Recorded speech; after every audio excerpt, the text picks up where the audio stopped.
Hello friends, in today's video we are going to talk about the legal maxim ubi jus ibi remedium. Ubi jus ibi remedium का meaning होता है where there is right there is a remedy. मतलब आपका अगर right है और उसका violation होता है तो आपको रेमेडी मिलेगा. इस मैगजीन का जो डेवलपमेंट हुआ है वो लॉ ऑफ टॉर्ट के थ्रू हुआ है. जज का मतलब होता है legal authority to do something और डिमांड समथिंग. मतलब लीगल अथॉरिटी का मतलब यहाँ है कि आपका कुछ लीगल राइट है, आपका लीगल राइट किसी चीज़ के ऊपर है, अगर उसका वायलेशन होता है तब. रेमेडियम का मतलब होता है the right of a person to approach the court for the wrong done to him. मतलब कि किसी पर्सन का राइट होगा कि वो कोर्ट में क्लेम कर सके, अगर उसका वायलेशन ऑफ राइट हुआ है तो उस चीज़ को क्लेम कर सके कोर्ट में कि उसे रेमेडी मिले. ये राइट, अगर हम राइट की बात कर रहे हैं तो पहले जानना होगा कि कैसे राइट का वायलेशन.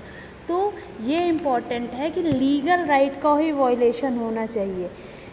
मॉरल या पॉलिटिकल रॉन्ग के लिए ये मैगजीम अप्लाई नहीं होती है. तो लीगल, अगर आपके लीगल राइट का वायलेशन हुआ है तभी आपको इस मैगजीम के थ्रू एक्शनेबल क्लेम आप फाइल कर सकते हैं.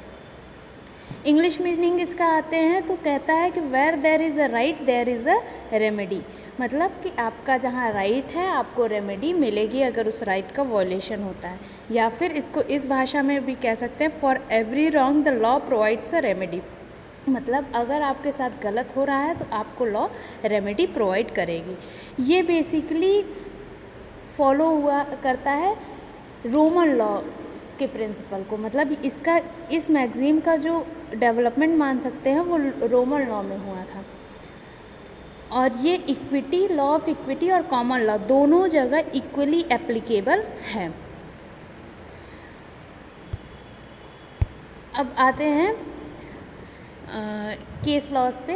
पहले इसमें ये जान लेते हैं कि उबी जस इबी रेमेडियम का डेवलपमेंट किस लिए हुआ है. बेसिकली ये लोगों का राइट, अगर लीगल राइट का वायलेशन हो रहा है और कॉमन लॉ में उस चीज़ को पनिश किया गया लेकिन रेमेडी नहीं अवेलेबल है, तब जिसके साथ गलत हुआ है उसको रेमेडी या कॉम्पनसेशन देने के लिए इस मैगजीन का डेवलपमेंट हुआ. अब केस लॉज पे आते हैं तो इस पर लैंडमार्क केस है एसबी वर्सेस वाइट. इसमें हुआ ये था कि जो प्लेंटिफ रहता है वो एंटाइटल्ड रहता है, लीगली एंटाइटल्ड रहता है वोट करने के लिए, लेकिन जो वहाँ रिटर्निंग ऑफिसर रहता है, जो डिफेंडेंट है यहाँ पे, वो रॉन्गफुली उसे रिस्ट्रेन कर देता है वोट देने से. तो कोर्ट ये हेल्ड करती है कि जो प्लेंटिफ है उसके लीगल राइट का वायलेशन हुआ है और जो डिफेंडेंट है उसे लायबल ठहराता है और प्लेंटिफ को यहाँ रेमेडी प्रोवाइड करता है. Sardar Amarjeet Singh Kalra versus Pramod Gupta and others में कोर्ट ये कहता है कि उबी जस इबी रेमेडियम जो है वो बेसिक प्रिंसिपल या फिर बेसिक मैगजीम है लॉ का. ये कोर्ट की ड्यूटी है कि किसी के लीगल राइट को प्रोटेक्ट करना और अगर उसके साथ गलत हो रहा है तो उसको रेमेडी प्रोवाइड करना.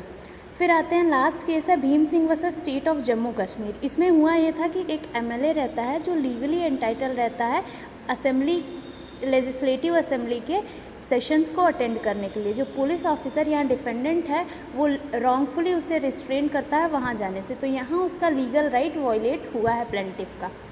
तो कोर्ट ये हेल्ड करती है कि जो डिफेंडेंट है वो लायबल होगा for the wrong done by him और प्लेंटिफ को 50,000 रुपये कंपनसेशन के रूप में दिया जाता है. Thank you. ये होप कि ये वीडियो आपके लिए हेल्पफुल रही होगी. Please like the video, share the video and subscribe the channel if you found it helpful. Thank you.